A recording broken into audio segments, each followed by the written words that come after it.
Welcome to hour 2 of the JJL Sports Show. My name is Justin Mason, and in this hour of the JJL Sports Show, I'm going to be making my way too early NFL picks. I'm going to be picking each division, I'm going to be picking each conference, and I'm going to be picking, of course, the Super Bowl winner, who, in my opinion, might shock some people. But this team, I think, has something to prove. So, to start off, and I'm just starting off where my list starts off, the NFC West. Now, last year, the NFC West, the Seahawks won with a 12-4 record, and the Rams got in the wild card with a 10-6 record. I think that's going to flip. I think the addition of Matt Stafford to the Rams is going to give the Rams that edge. I think Russell Wilson, every year, the last couple of years, has just kind of taken not a big step back, but a small, minuscule step back. So I think that's going to flip. I think with that extra game this year, of course, we're playing 17 games instead of 16 this year. I think it's going to be the Rams at 12-5, and I think it's going to be the Seahawks at 11-6. I think the Cardinals will stay kind of the 8-9, 9-8 range. The 49ers are the ones that are tough to pick this year. We don't know who's going to play quarterback. We don't know if it's going to be Jimmy Garoppolo. We don't know if it's going to be Trey Lance. So I think with that uncertainty, I think the 49ers kind of stay where they were last year, kind of the 7-10, 6-11 kind of range. Now, as for the NFC South, last year the Saints won by one game over the Buccaneers. The Buccaneers took the second wild card slot. With the Saints losing Drew Brees and their uncertainty at quarterback, I mean, everybody says that Jameis is going to start, but you also have Taysom Hill, who really did well for them in the games that he's played. I mean, I know he's more of a package guy, comes out and plays wide receiver here and there, plays kind of a wildcat, so to speak, role. I think the Saints are going to take a big step back. I mean, you're losing your franchise quarterback for the last, 10 years or so. So I think that the Saints are going to take a big step back. This is the Buccaneers' division to lose. And as long as everybody in the Buccaneers stays healthy, I don't see them losing it. So I've got the Buccaneers winning the South. I think the Panthers will take the second place. Just Sam Darnold having this new place to go. He's not under the Jets banner anymore. So I feel like Sam Darnold with the Panthers will take second place in the NFC South. Not saying they're going to take a wild card slot, because I don't think they're there yet.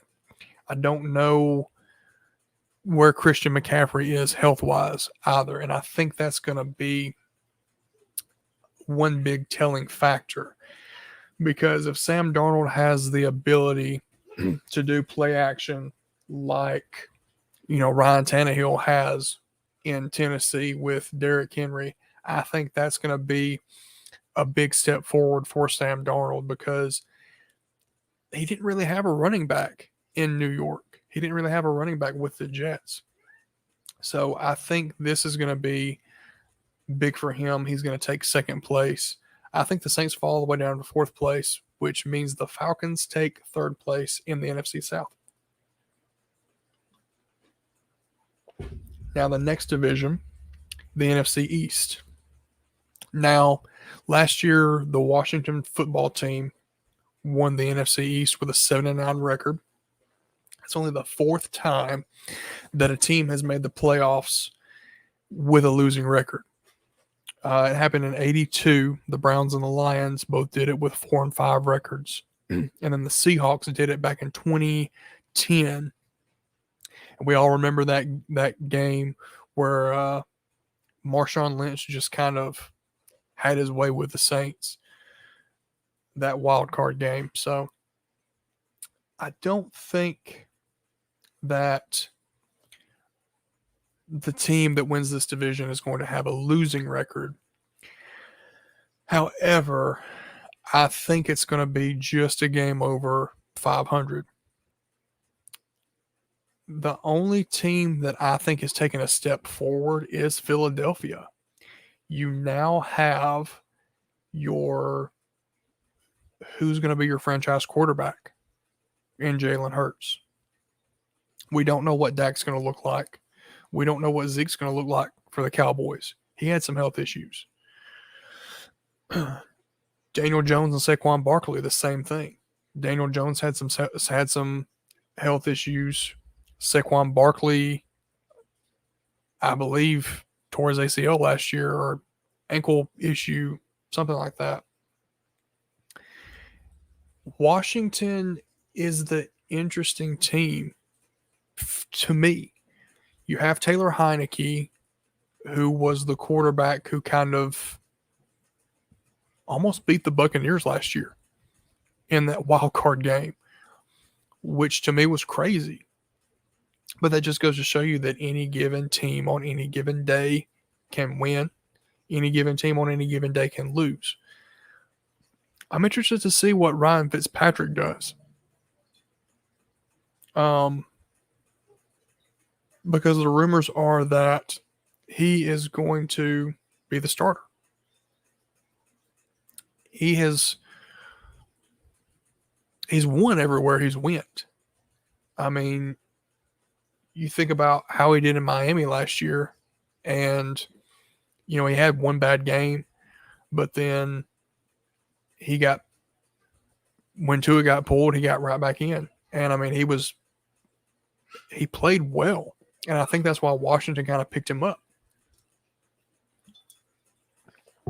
But I think if Dak and Zeke are healthy, and honestly, I think if Saquon and Daniel Jones were healthy, I think the Giants and the Cowboys are going to be the two teams kind of going back and forth in this NFC East division. And I think one of the two is going to win the division, and I think one of the two is going to take the second wild card spot. I think the Washington football team will be third, and I think the Eagles will be fourth. And I think it'll be close.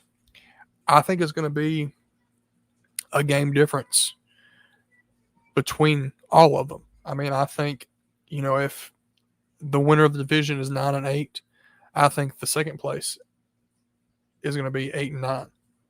And I know that sounds kind of crazy to say, but I look at the NFC South, and I don't see a team. I honestly don't see another team being, 8-9. I don't see another team being, 7-10. I see the Buccaneers kind of running away with that division.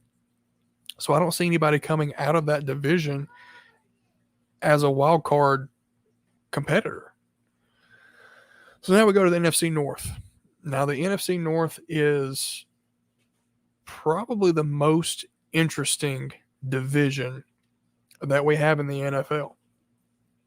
And I think this year the NFC North is going to look about the same as it does as it did last year.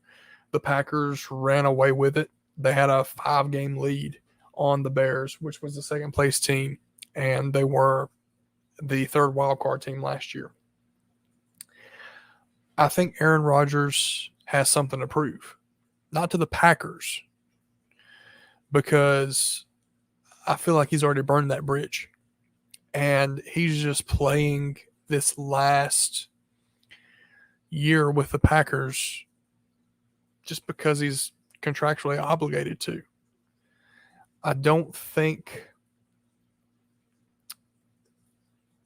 anybody in the Packers organization has the heart or has the balls, if I can be so blunt, to bench Aaron. So I think he's going to go out there with something to prove. And I think that the Packers are going to win the North again. And honestly, I think the Bears aren't going to be far behind them. I think the Bears get the third wild card spot. I think the Lions and the Vikings flip from last year. Last year, the Lions were fourth and the Vikings were third. I think Jared Goff going to the Lions was a good move, but he doesn't have that much around him. Not to say that he doesn't have weapons, but he doesn't have that much around him, not like he had in LA. And I don't know. I don't feel Kirk Cousins in a Vikings uniform. I know they gave him that extension a couple of years ago, so I mean he's their quarterback. But I feel like the Vikings are going to take a step back and the Lions are going to take a step forward. And so, just to recap, I have the Rams winning the NFC East and the Seahawks coming out of that division as the first wild card. I have the Bucks winning the NFC South. And now I've got to make a decision because it affects playoff seeding.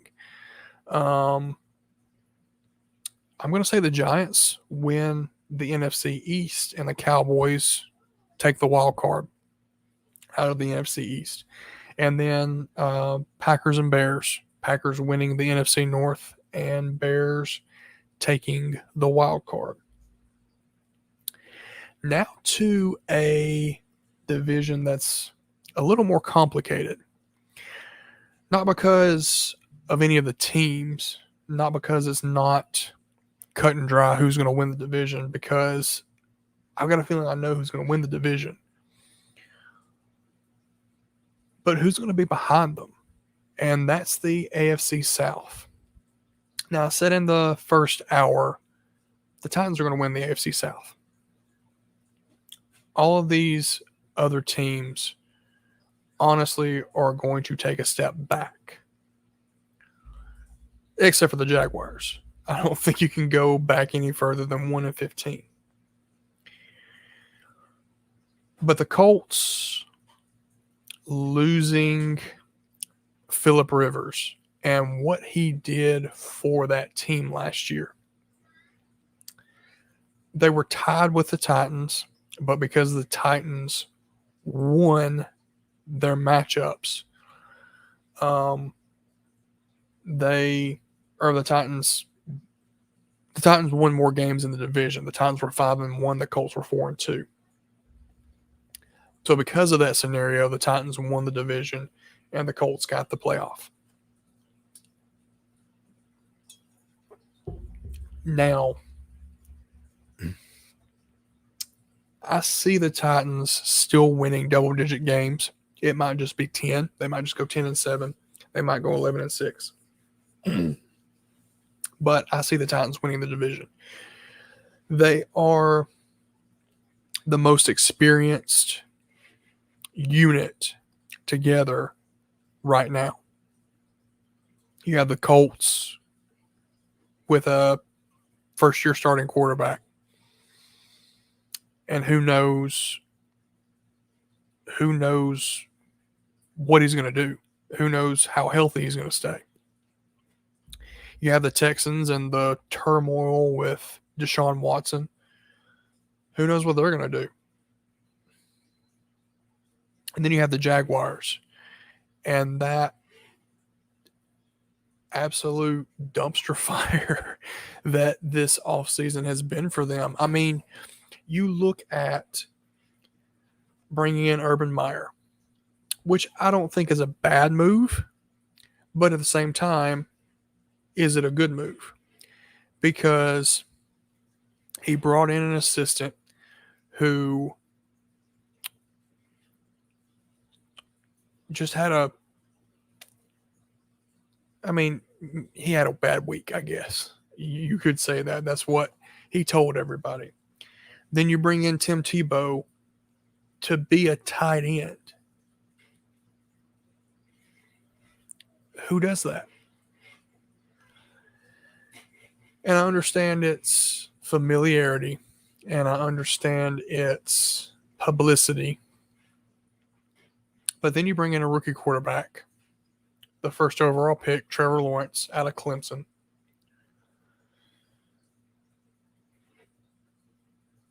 And I don't know how he's going to do in the NFL. I'm not saying that he's a bad quarterback, but he was protected very well at Clemson. He had a good offensive line. And I think had it not been for the COVID issues that he had last year, I think Clemson could have won the championship over Alabama last year. And I'm saying that as an Alabama fan. But you also look at the familiarity of Trevor Lawrence and Travis Etienne because they traded up to draft Travis Etienne in the first round as well. So I think the Jaguars are going to be the only team to take a step forward. I think the Texans and the Jaguars swap places. So the Jaguars take third place and the Texans take fourth place just because of the ongoing issues with Deshaun Watson. Who knows if the NFL is going to allow him to play? They probably are.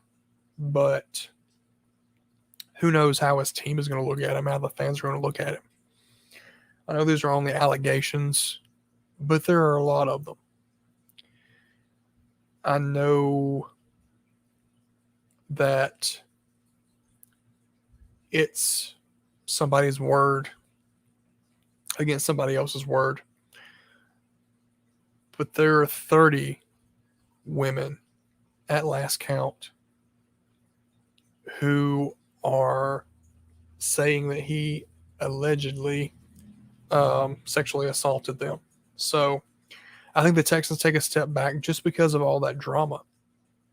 So I have the Titans winning the AFC South, the Colts coming in second place, Jaguars coming in third, and the Texans coming in fourth. And I do not have a wild card team coming out of the South because of the steps back that the Colts are going to take. Now, looking at the AFC East, this one is interesting to me. I think the Bills still win the division, but I think the Dolphins take a step back. The Dolphins were 10-6 last year, and they kind of went back and forth. You had Ryan Fitzpatrick start out strong. And then you had Tua, who was ready. So they pulled Ryan Fitzpatrick. Of course, he had some issues in his in the game that they pulled him from. And they pulled him, if I remember correctly, they pulled him the week before the bye week. So Tua had the bye week to get ready. I think Tua's admission of not knowing the playbook was kind of dumb on his part. I understand it because of all the restrictions that they had. There wasn't a training camp. There really wasn't a preseason. So I understand him not knowing the playbook. But at the same time, that's your leader. That's your quarterback. That's your guy who comes in the huddle every play and looks you in the eyes and tells you what you're going to be running. So you want to tell me that this guy who is supposed to be your leader walks into your huddle, calls this play, and you're not going to question him whether he actually knows what he's calling or not. So I think there's going to be some dissension there. I think the Patriots are going to take a step forward, and I think they're going to take a step forward because of Mac Jones, not because of Cam Newton. I think Mac Jones is going to start sooner rather than later. So I think that the Bills are going to hover around the 13-14 win mark. I think the Patriots are going to hover around the 10-11 win mark, and they're going to take the second wild card in the AFC. I think the Dolphins are going to take a step backwards, and they're going to be under 500. And I think the Jets are going to be the Jets. I think they're just going to be, another mediocre team who gets a top 5 pick again.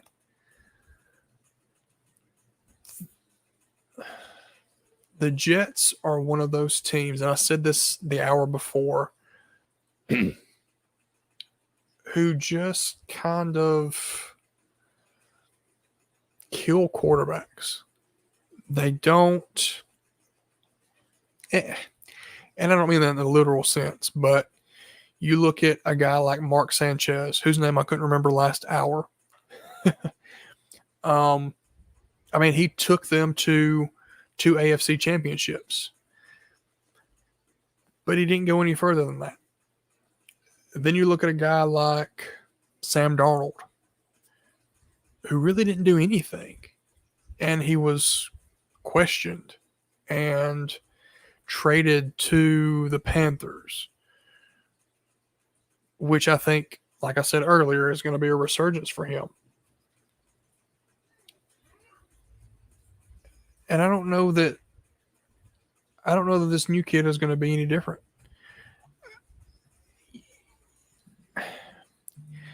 And I hate to be that guy who just like poo-poos on this team. And maybe he proves me wrong. I honestly hope he does. Because I don't have anything invested in this team or anything like that, but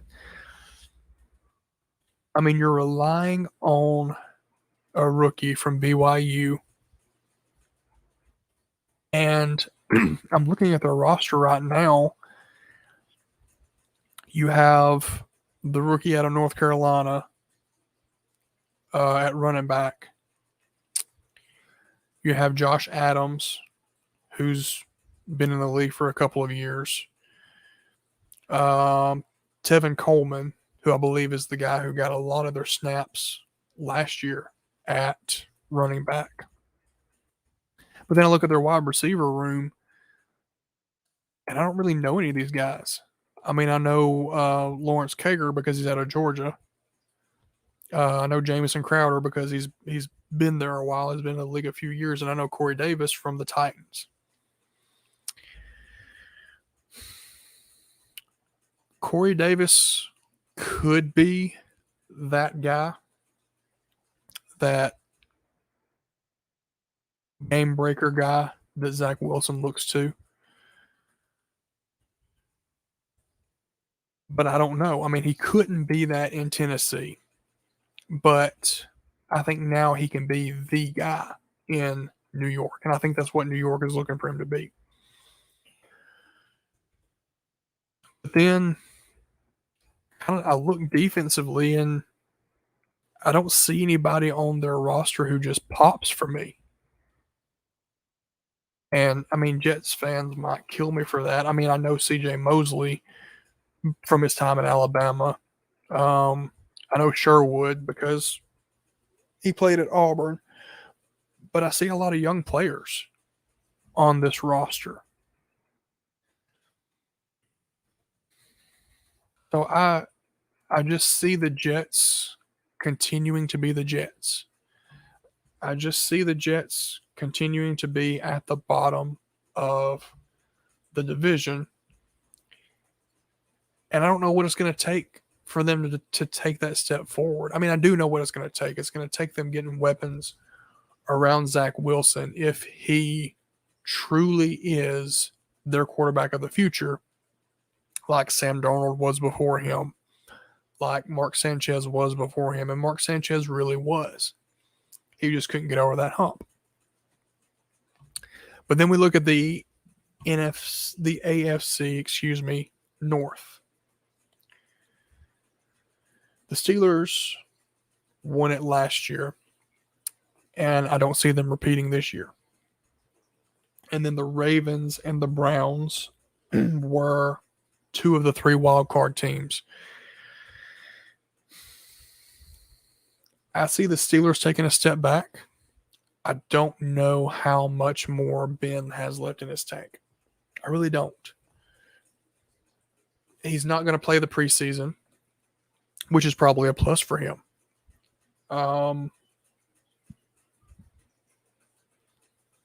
But is he going to be Big Ben? I see the Browns winning the division. And my co-host is going to kill me for this. And I see the Ravens taking the wild card spot. The Bengals are my question mark in this division. Where is Joe Burrow at in his recovery?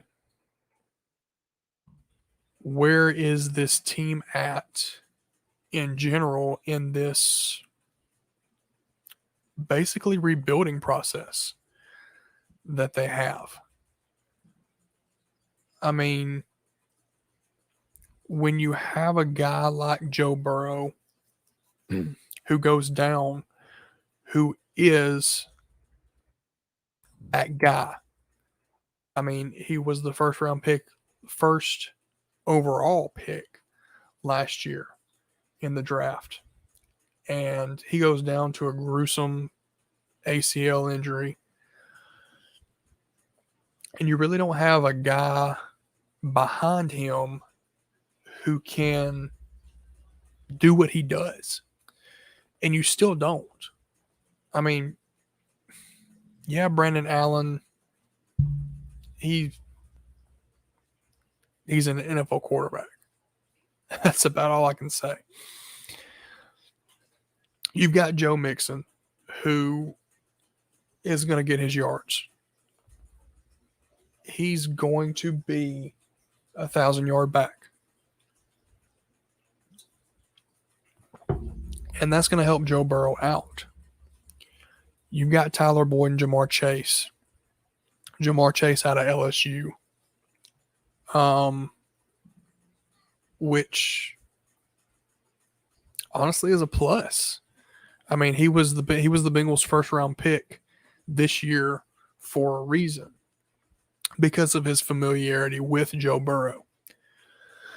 So I could see him elevating himself to the number one receiver. Right now they have him listed as the number 2 receiver behind Tyler Boyd. But I could honestly see him elevating himself to a number 1 receiver, to the number 1 receiver position, because of his familiarity with Joe Burrow. CJ Uzomah, the tight end. You have Thaddeus Moss, who is on their roster. another guy who has familiarity with Joe Burrow. So you can really see the Bengals rebuilding with guys who Joe Burrow is familiar with. So you know they have a plan. They want to build around Joe Burrow, and it's obvious. But where are they at in their rebuilding process? Yes, you are loading your offense up with weapons, but can your defense stop anybody? So that's why I think the Bengals will continue to stay in the bottom of the AFC North division. And to recap, I've got the Browns winning the AFC North, the Ravens coming out as the wild card again, and the Steelers coming in third, but taking a step back. I think they'll be 8 or 9 win team. And then that brings us to the AFC West. Of course, the Chiefs have run away with that division since Patrick Mahomes took the helm. They had a 6-game lead over everybody in their division last year. I don't see that changing. I see the Chiefs winning 12, 13 games this year and winning their division once again. But we still have a wild card team that we need to address. And I think that wild card team is going to be the Chargers. Justin Herbert was the rookie quarterback to watch last year. I don't see the Raiders making any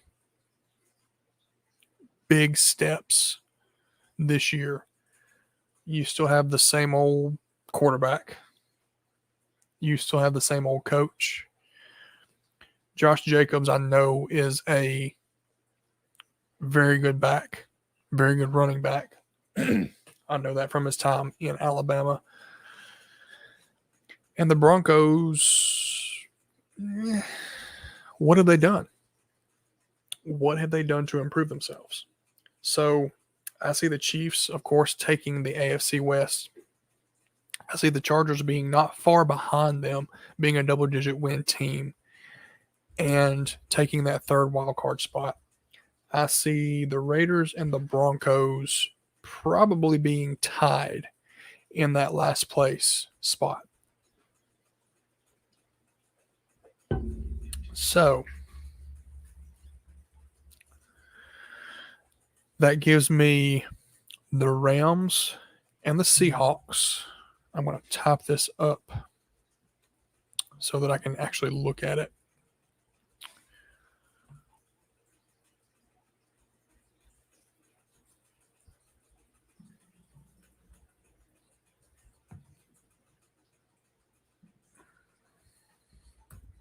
The Rams and the Seahawks out of the NFC West. It gives me the Bucks out of the NFC South. It gives me the Giants and the Cowboys out of the NFC East.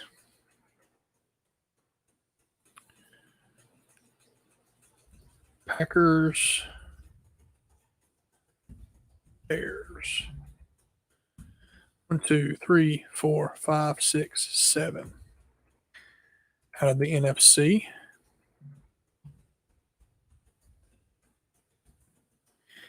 And then I have the Titans,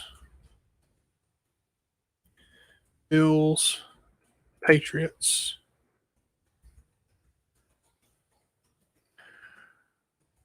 Browns,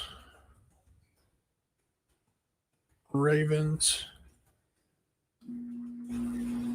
Chiefs, and Chargers.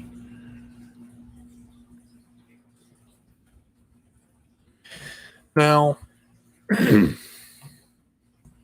feels interesting to me. I really like that playoff field.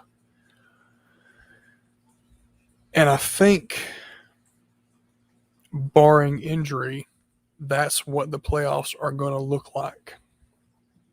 Now, seeding can be a little bit iffy. Um, of course, the divisional winners are going to be 1 through 4, and the playoff or the wild cards are going to be 5 through 7. And only one team's getting a bye this year, as long as they keep the same format as they kept last year. So, who do I see in each conference championship? I think the Buccaneers are the obvious choice because Tom Brady just doesn't age. And he's bringing back all 22 starters. Now, can these guys stay healthy? That's the big question. And I think they can. But is there a team that can unseat the Bucs in the NFC? And I think, in my personal opinion, you look no further than the Packers. And it's like I said earlier, the Packers are the team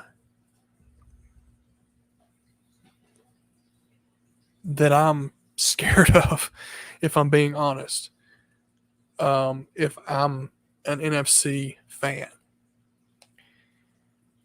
Aaron Rodgers has both middle fingers up, looking at the Packers, going, "Hold my beer," in his worst Southern accent. And he's going to show all the NFL and the Packers why he is an MVP.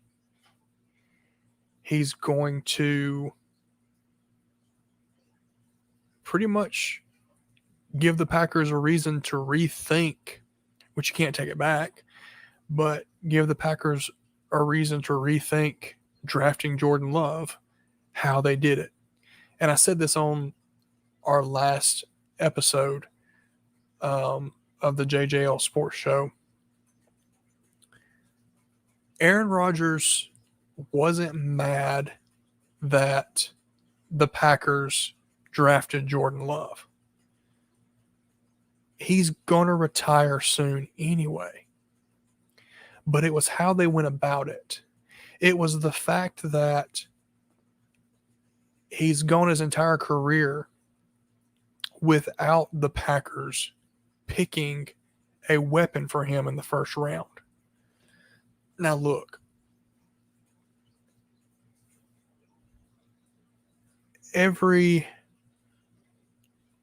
just because you go in the first round doesn't mean you're going to be a star, especially at the wide receiver, tight end, running back positions. I look back at a guy like Trent Richardson, who was a bust, and there were so many high hopes for him coming out of the league, coming out of Alabama. Eddie Lacy, who was right behind him and actually went to the Packers. So you're not always going to find gold in the first round. But Green Bay never tried for Aaron Rodgers. And that was his whole spiel. That was the whole reason for this holdout. That was the whole reason for everything that has went on this offseason is y'all have never given me anything out of the first round. And you want to draft my replacement out of the first round? That was his whole gripe. So I think that Aaron Rodgers is going to walk around this season with both middle fingers up in the air, winning 14 games, and going, this is what you're letting go because I'm not coming back next year. And for all the other 31 teams, he's going, this is why you want me. This is an audition for the other 31 teams for him. And I think he wants to go to San Francisco. But we'll see how that works out. So, yes, I think the Packers go to the Super Bowl and represent the NFC in the Super Bowl. Now, as far as the AFC, everybody's favorite is the Chiefs. There are so many people who are picking Chiefs Bucks to be the Super Bowl matchup again next year. And for as long as Patrick Mahomes and Tom Brady are playing for these teams. And they're going to pick the Chiefs to win as long as Patrick Mahomes is playing, period. Just because he's that good. So I would be remiss to not pick the Chiefs. But I'm torn on who they're going to face. Because I think the Titans are a game away. And I think they're a player away. So I think that the Titans have the opportunity to at least go to the conference championship again. If not the Titans, the Browns. I don't think the Chargers are there yet. I don't think Justin Herbert is there yet. Even though I think he'll be in the playoffs this year with a wild card team. But I think it's going to be the Titans and the Chiefs this year. Some people might call me a homer for picking the team that I cheer for in the Titans, but I think Derrick Henry continues to take steps forward. Not that he really needed to, because, I mean, he's very much Chris Johnson-esque. He is the only thing that I worry about with Derrick Henry is, can the Titans find somebody who can spell Derrick Henry so that he's not taking 400 snaps in a season. Not technically taking 400 snaps, but 400 attempts in the season. And not only that, he catches the ball out of the backfield. I believe Evans, who was behind Derrick Henry on the depth chart, I believe he's got an injury. So that's not a good sign. Jeremy McNichols, who I believe played for the Jets a year or two, if I remember right. He is on the depth chart, I believe. And I really had to look it up to know for sure. But is he a guy who can spell Derrick Henry for 3 or 4 plays and still get those continuous yards that Derrick Henry constantly fights for? I mean, Derrick Henry's yards after contact are through the roof insane. Just because he'll shake off a tackler at the line and go for 60 yards. So I think that's what makes me think the Titans and the Chiefs will be in the conference championship for the AFC. Can the Titans beat the Chiefs, though? That's the big question. we saw how the Titans have done it before. I mean, it's been during the regular season, but they've done it before. But the playoffs are a different animal. And I think that is going to boil down to who has home field advantage. If the Chiefs have home field advantage, it's over for any team that faces the Chiefs in the conference finals. And I think that's what kind of pushed Tampa Bay over the edge last year, was they were playing the Super Bowl in their hometown. Yes, technically it was not, they did not get home field advantage, so to speak, because the Chiefs had a better record. So the Chiefs were technically the home team. But they had home field advantage without having home field advantage. So that just goes to show you that goes a long way, especially in the NFL, where you're adding an extra game to the end of the season. So you're playing 17 games instead of 16 games. You only have one team, the first place team, the number one seed in each conference, who gets a bye. That's another big thing, because you have this team who, if it's the Chiefs and everybody believes it's going to be the Chiefs, they're probably going to rest their starters for a couple of weeks to end the regular season, because they're going to have a 2 or 3 game lead on the second place team, who I believe is going to be the Chargers. So then it boils down to, do the Titans come to play? And that all depends on, for both teams, health. I think one thing that really kicked the Titans in the mouth last year was Taylor Lewan going down, one of their best offensive linemen. Now, hopefully he can stay healthy this year, and hopefully the defense can stay healthy this year. But I still think the Chiefs take the AFC. So that leaves us with the Chiefs and the Packers in the Super Bowl. So that's my prediction for the Super Bowl. Chiefs, Packers. And I think the Packers can take it. I mean, yes, you have Patrick Mahomes on the other side.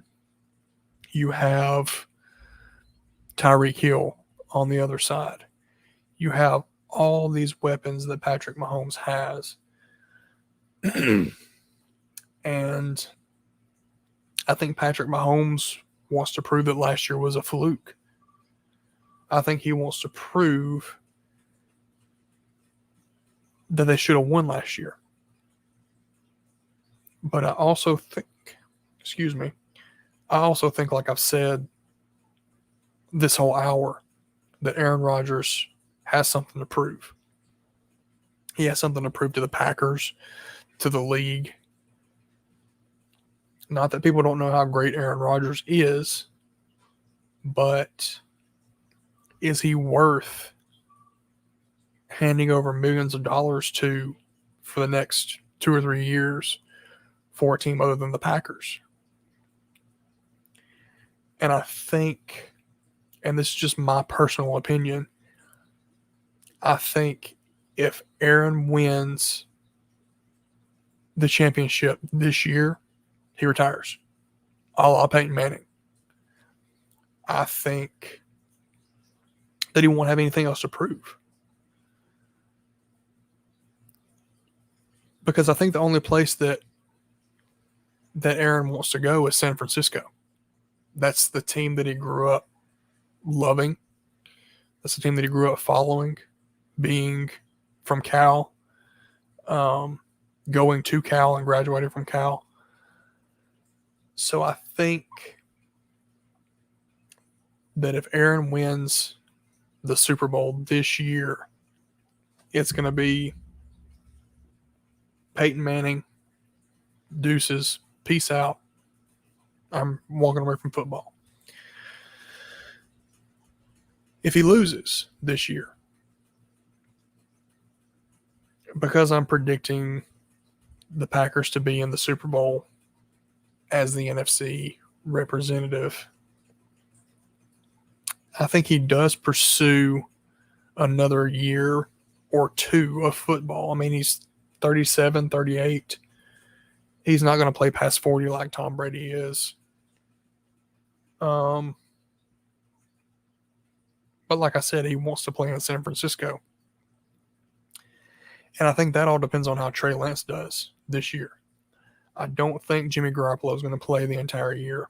He's either going to get benched or he's going to get injured because that's what he always does. So I think it depends on what Trey Lance does this year. I just don't see another team picking up Aaron Rodgers. Maybe there's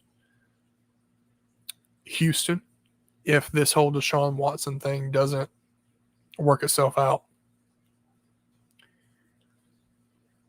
But that's going to be a tough division. I mean, the AFC South next year, I mean, can you imagine that? If, you have Carson Wentz in his second year as the Colts quarterback, and I think that he's going to do way better in his second year than he does in his first year with the Colts. And then you think about Urban Meyer and Trevor Lawrence in their second year.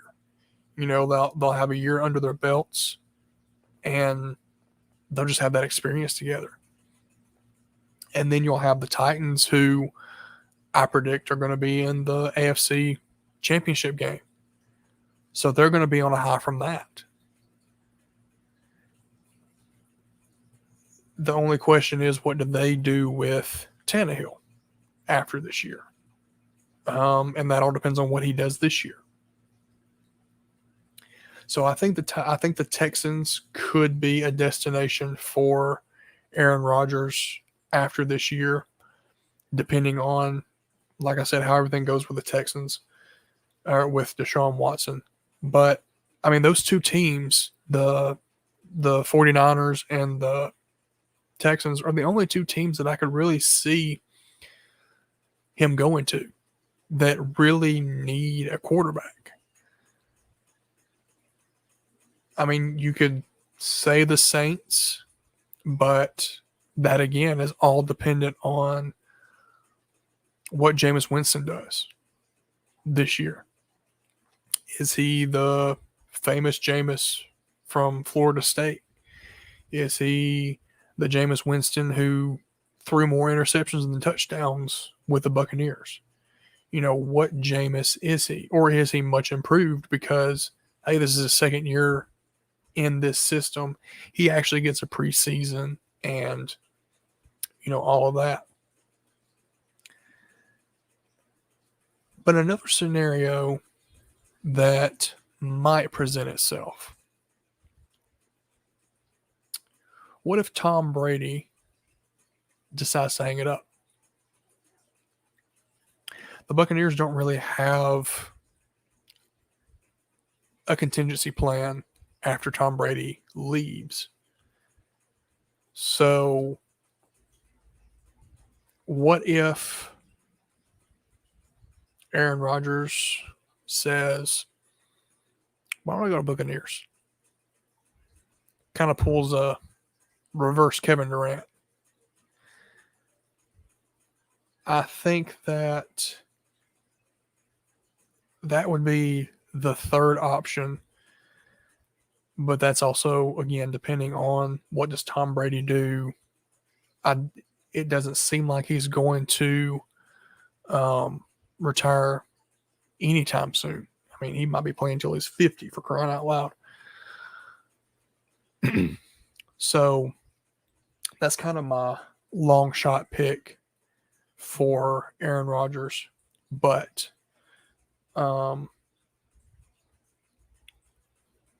I think after next year, it's either going to be. I'm leaning more towards retirement for Aaron. I don't think he wants to be Brett Favre. I don't think he wants to go to the Jets like Brett Favre did and have a good year, but kind of show that you're old, and then go to the Vikings and have 2 good years, but can't get over that hump that you thought you could get over. I don't think he wants to do that with teams. I think if he goes anywhere, he's going to go to a team that he knows he can win at. And I think he's going to want to do what Tom Brady did. I think he's going to want to go to a team who is a quarterback away and who will win the championship next year because he's that quarterback. All right. I believe that's it for this hour of the JJL Sports Show. I appreciate all of you for tuning in, listening to me ramble on and on by myself. And I appreciate the ASAP Sports Network for bringing us on. We will be back on with you guys next Tuesday from 7 to 9 p.m. Central. And from my understanding, Jordan will be with me. So y'all tune in with us, and we will see y'all then. Thanks again for tuning in.